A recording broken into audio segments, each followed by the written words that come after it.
Pour développer une agriculture commerciale, le gouvernement du Sénégal a lancé en 2014, avec l'appui de la Banque mondiale et du Fonds mondial pour l'environnement, un important projet de développement inclusif et durable de l'agribusiness dénommé PEDIDAS. Ce projet, qui ambitionne de commercialiser 100 000 tonnes de produits horticoles à l'horizon 2020, est mis en œuvre dans la vallée du Ngalam et autour du lac de Guiers. Financé à hauteur de 43 milliards de francs CFA, le PEDIDAS s'inscrit dans le cadre du programme d'accélération de la cadence de l'agriculture sénégalaise, PRACAS, volet agricole du plan Sénégal émergent. Les enjeux du PEDIDAS pour le Sénégal sont énormes. Le PEDIDAS a pour objectif de développer une agriculture commerciale, inclusive et durable dans la chaîne de valeur horticole, dans les régions de Saint-Louis et Louga. Ceci en aménageant 10 000 hectares de terre qui seront mis en valeur à travers des partenariats gagnant-gagnant entre les communes, les communautés et les investisseurs intéressés.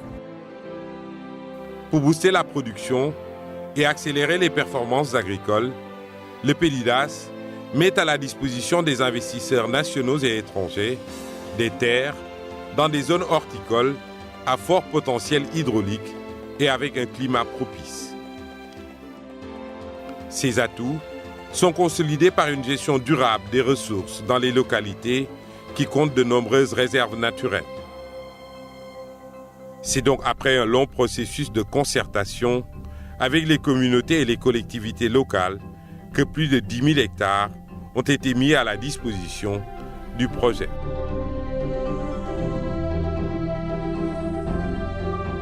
Depuis 2014, le PEDIDAS s'est investi dans la sécurisation de l'offre foncière afin de permettre aux investisseurs de travailler en toute sérénité. Nous en sommes actuellement à près de 20 000 hectares de terre mis à la disposition par des communautés. Cela veut dire que nous avons doublé l'objectif initial des 10 000 hectares et c'est une preuve de l'engouement et de l'espoir des communautés. Des investisseurs sénégalais et étrangers profitent déjà des avantages qu'offrent les terres de la cuvette du Ngalam et de la zone du lac de Guiers. Dans les zones d'intervention du projet, la disponibilité de l'eau ainsi que d'une main-d'œuvre locale à vocation agricole représente un atout non négligeable. De plus, l'accès aux différents sites est rendu facile par un réseau de pistes et de routes permettant une circulation optimale vers le port et l'aéroport de Dakar. Quelque chose qui a vraiment permis de faire décoller la filière horticole au Sénégal, c'est des lignes maritimes fiables qui permettent de toucher l'Europe en 5 jours. 5 jours à une semaine de transit time, donc avec une logistique maritime fiable, efficace. Vous avez le statut d'entreprise franche d'exportation qui a été donné dès le départ à la SCL, qui permet d'avoir quand même un environnement fiscal incitatif. Alors, on est dans un pays stable, démocratique. Donc tout ça fait que, je pense, m'a permis d'investir ici au Sénégal. Après des années d'émigration, des Sénégalais ont aussi investi dans la zone du PEDIDAS, notamment dans la production et l'exportation de menthe. La réponse est un peu sous vos yeux, hein. C'est un peu la satisfaction d'entreprendre quelque chose chez soi et de le réussir parce qu'il y a énormément de potentialités.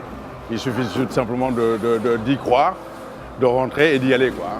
Il faut avoir le courage de revenir parce que si des Occidentaux peuvent arriver dans ce pays et réussir, nous pouvons tout aussi bien le faire nous-mêmes. Pour inciter d'autres investisseurs du secteur privé national et étranger à s'installer dans les zones du projet, l'agence sénégalaise en charge de la promotion des investissements, l'APIX, met à leur disposition un éventail de facilités et d'avantages pour les accompagner. En l'espace de 2 mois, nous avons 7 investisseurs qui sont prêts à embarquer avec les populations. Il y a un préalable formel qui a été déjà bouclé, c'est les conventions, les accords cadres entre les populations et les investisseurs. c'est l'APIX qui apporte son appui dans la formalisation de ces livrables. Il y a aussi, et la deuxième partie, c'est le dossier d'appel à projet pour l'appui de l'APIX dans la recherche et la sélection des investisseurs. Et le troisième levier, c'est en fait la sécurisation du foncier par rapport au schéma de 7000 hectares pour lesquels on va chercher des aménagements. Un appel à projet international a été lancé pour attirer des investissements qui permettront de créer plus de 10 000 emplois, d'exporter 100 000 tonnes de produits horticoles et développer les activités des petits producteurs locaux.